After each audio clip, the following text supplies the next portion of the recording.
ഒരു പന്തയം വെച്ചാൽ അതുകൊണ്ട് എന്തെങ്കിലും ഗുണം വേണം. അടുത്ത നിയമസഭാ തിരഞ്ഞെടുപ്പിൽ 98 സീറ്റ് UDF-ന് കിട്ടിയില്ലെങ്കിൽ VD സതീശൻ വനവാസത്തിന് പോകുമോ എന്നാണ് SNDP യോഗം ജനറൽ സെക്രട്ടറി വെള്ളാപ്പള്ളി നടേശന്റെ ബെറ്റ്. കേട്ടപാടെ സതീശൻ അത് സർവാത്മനാ സ്വീകരിച്ചു. പക്ഷെ UDF അധികാരത്തിലെത്തിയാൽ വെള്ളാപ്പള്ളി വനവാസത്തിന് പോകേണ്ട എന്നാണ് സതീശന്റെ ഔദാര്യം. അത് പക്ഷേ ശരിയല്ല. UDF തോറ്റാൽ സതീശനെ കാട്ടിലയക്കാൻ വെള്ളാപ്പള്ളിക്ക് അവസരം കിട്ടില്ല. അത് കോൺഗ്രസുകാർ തന്നെ ചെയ്തോളും. ഫലം മറിച്ചായാൽ ഞാൻ നാടുവിടുമെന്ന് വെള്ളാപ്പള്ളി സ്വയം വാഗ്ദാനം ചെയ്യേണ്ടതായിരുന്നു.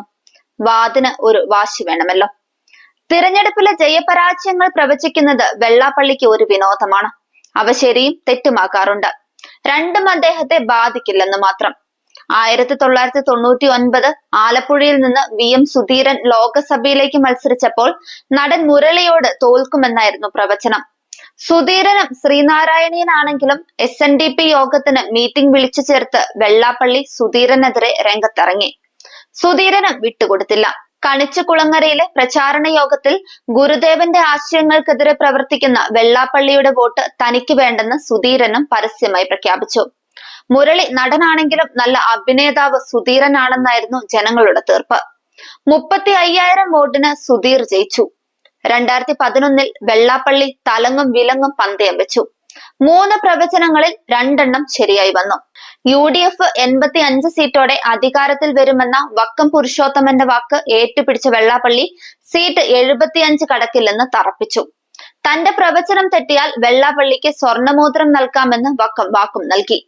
ഫലം വന്നപ്പോൾ വെള്ളാപ്പള്ളിയുടെ പ്രവചനം കീറുകൃത്യം. UDF-ന് സീറ്റ് 72.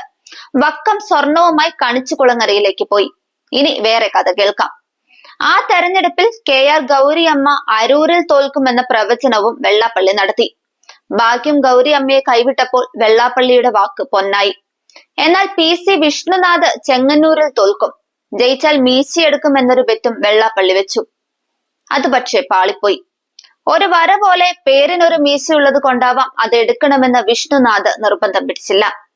2019 KC വേണുഗോപാൽ തോൽക്കുമെന്നും ജയിച്ചാൽ തലമുണ്ടനം ചെയ്യുമെന്നും വെള്ളാപ്പള്ളി പറഞ്ഞു.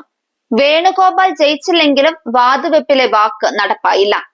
പിന്നെ കുറെ കാലം വെള്ളാപ്പള്ളി പന്തയത്തിന് നിന്നില്ല. സതീശനുമായുള്ള വാക്പോരാട്ടം തുടങ്ങിയിട്ട് കുറച്ചു കാലമായി. നേരത്തെ സതീശന്റെ മണ്ഡലമായ പറവൂരിലെ ഒരു സ്കൂളിൽ വെച്ച് പരസ്യമായി ഒന്ന് കോർത്തതാണ്. അപകടത്തിൽ മരിച്ച ഒരു കുട്ടിക്ക് സർക്കാർ ധനസഹായം നൽകിയില്ലെന്നും ജാതി നോക്കിയാണ് ഉമ്മൻചാണ്ടി സർക്കാർ സഹായം നൽകിയതെന്നുമായിരുന്നു വെള്ളാപ്പള്ളിയുടെ പ്രസംഗം. വെള്ളാപ്പള്ളി ദുര്യോധനന്റെ അവസ്ഥയിലാണെന്ന് സതീശൻ മറുപടി നൽകി. 2016 തെരഞ്ഞെടുപ്പിൽ ഈ പോര് നിലനിന്നെങ്കിലും പകുതിയിലേറെ ഈഴവ സമുദായങ്ങളുള്ള മണ്ഡലത്തിൽ സതീശൻ ഭൂരിപക്ഷം വർദ്ധിപ്പിച്ച് ജയിച്ചു കയറി. പോര് ഇത്രയും ആയ സ്ഥിതിക്ക് അടുത്ത ഒരു പന്തയത്തിന് സമയമായി. വെള്ളാപ്പള്ളി ഒരു നിലപാടെടുത്തു കഴിഞ്ഞു. നിലപാടിന് വോട്ട് എന്നതാണ് സതീശന്റെ രാഷ്ട്രീയം. മുസ്ലിം വിഭാഗത്തിലെ ജനസംഖ്യാ വർധനവും മറ്റുമാണ് വെള്ളാപ്പള്ളിയുടെ വിഷയം. വർഗീയത ആര് പറഞ്ഞാലും എതിർക്കുമെന്ന് സതീശനും പറഞ്ഞു. നേരത്തെ സമാന സാഹചര്യത്തിൽ പിണറായി വിജയൻ വെള്ളാപ്പള്ളിയെ കേരള തൊഗാഡി എന്ന് വിശേഷിപ്പിച്ചിട്ടുണ്ട്. പക്ഷെ ഇന്നത്തെ രാഷ്ട്രീയം അതല്ല. വെള്ളാപ്പള്ളിയുടെ നാക്കിൽ സരസ്വതി വിളയാടുന്നു എന്നാണ് മുഖ്യമന്ത്രിയുടെ കണ്ടെത്തൽ. നിലമ്പൂരിലെ PV അൻവർ എപ്പിസോഡോടെ സതീശന് നിലപാടിന്റെ രുചി പിടിച്ചു. ഇനി കാത്തിരുന്ന് കാണാം. വനവാസം ഇപ്പോൾ സുഖവാസമാണല്ലോ. വന്യമൃഗങ്ങൾ കൂടുതലും നാട്ടിലാണ്.